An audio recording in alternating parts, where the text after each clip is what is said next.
Hello, welcome to Art Toronto. So just this week, Ottawa announced that it was giving the TTC some more money to buy hundreds of new electric buses with charging stations in their garages to upgrade its fleet. But just before that, the previous week, the TTC announced that it was purchasing 336 new hybrid buses. This made me curious.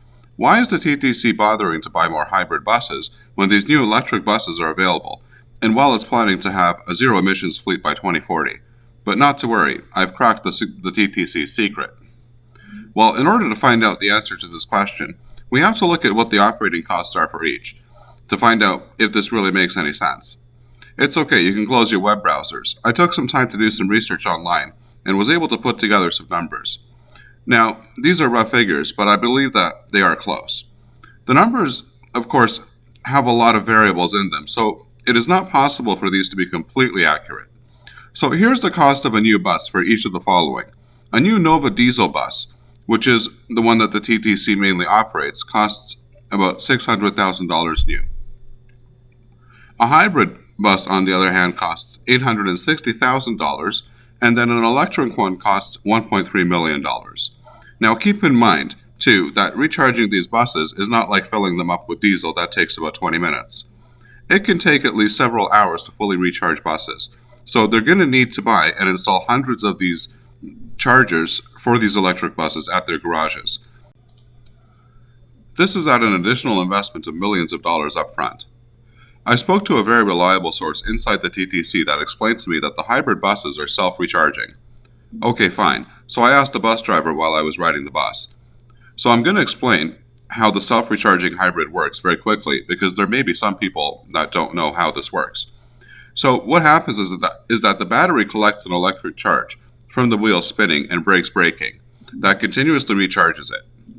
Then when there is a sufficient amount of charge in the battery, the engine switches to battery power until it runs out, then switches back to diesel power, and so on.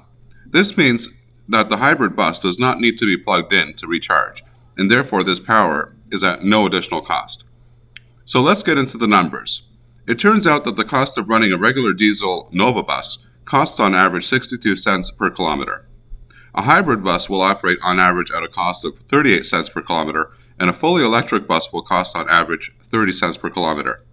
So the cost of operating a fully electric and hybrid bus are relatively similar, but the electric bus is still 30% cheaper to operate.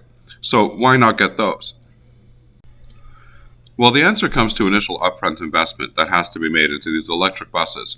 This includes the battery chargers that are also an additional cost to purchase and install. Backup natural gas generators also need to be installed in order to keep them operational in the event of a power outage. But let's just say that we're going to consider the cost difference between just purchasing these buses, which is about $440,000.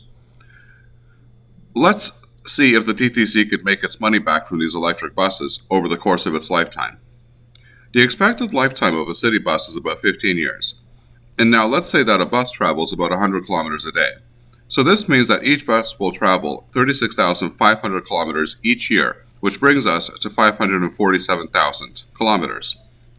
Considering the difference in cost of 8 cents, this comes to a total of $437,000. This means that this is about a wash when it comes to the long-term operational costs. So it really made no difference at this point which one they purchased.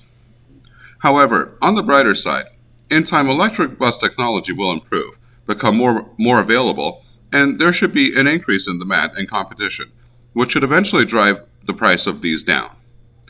But for the time being, I can now understand why they purchased hybrids instead of fully electric buses. In the long run, the operational costs will be the same, minus the additional expense of installing electric chargers at the garages up front. Thanks for watching, and if I've earned a subscription from you or a like for the video, then I would really appreciate it. Happy transiting.